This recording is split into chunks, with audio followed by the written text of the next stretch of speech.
And trial attorney Mercedes Colwin. All right, that video is really chilling. Definitely.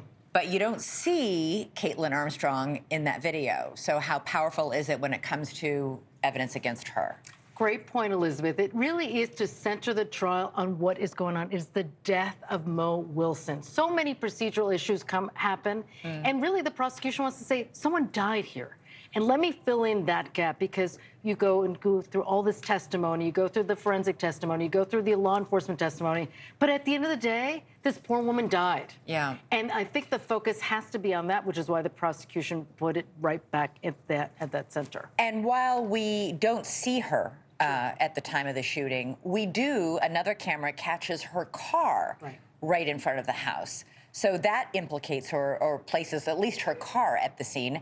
And we have these two witnesses who've come forward. Two separate people came forward to police separately and said, Kaitlin said she was going to shoot Moriah and kill her if she continued to speak or have anything to do with my boyfriend, Colin. Exactly right. So the defense attorney came out swinging in his opening. This is all about circumstantial evidence. But let's talk about the circumstantial evidence. Exactly to your point, Kaitlin Armstrong's car is right there. There's her DNA evidence near the body. Then you have the two friends, exactly what you said, oh, she talked about killing Mo Wilson.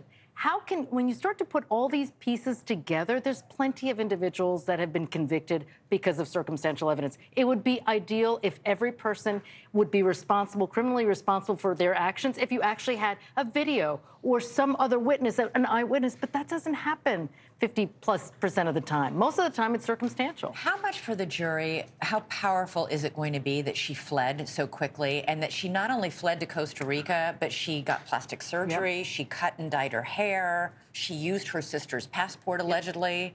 That is so damning. I mean, the day shows, after, somebody running. Exactly. The presence of mind. They're fleeing what they believe to be. They're going to be criminal charges against her. It was the day after she was already questioned by law enforcement. Very critical for the defense, obviously, to try to overcome that, but key for the prosecution to get a conviction. They also interviewed the detective who interviewed Kaitlin Armstrong the day after the murder.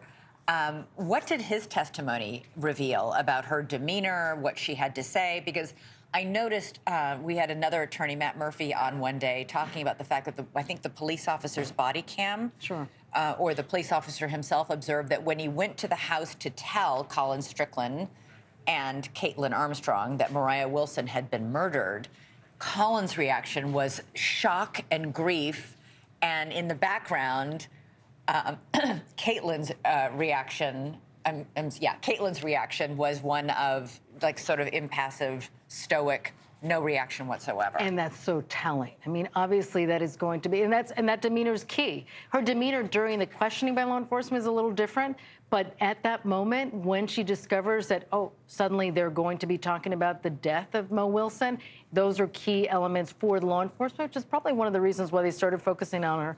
A normal reaction would be, especially young life stricken the way that Mo Wilson was, is to exhibit some form of grief and some form of shock. The fact that she was just passively standing there, it's a little odd. And once again, we had this, Alex was reporting that apparently they got her internet searches while she was down there in Costa Rica getting her nose job. And one of the things she looked up was a search for whether pineapple can burn up fingerprints. Can you imagine? Well, first of all, that can't possibly be true. No, I don't think so. Number one. But number two, it also shows, among other weird internet searches, for her own name and, what might be going on. And all the other things she did, the passport that she traveled with, exactly all the facial plastic surgery that she did, and then trying to rub out her fingerprints. Obviously, she knew that really, if she was coming back to the States, she was already in Costa Rica, it would be very problematic for her. So what is the defense argument going to be? What's the defense case? It really is. She's a victim of circumstantial evidence. That's how he opened it up. That's how he's going to close it up, except it really defies logic and reasoning when you look at everything that the prosecution has. It really leads to a likelihood of her conviction. Thanks so much for watching. Go to joinnn.com to find NewsNation on your television provider.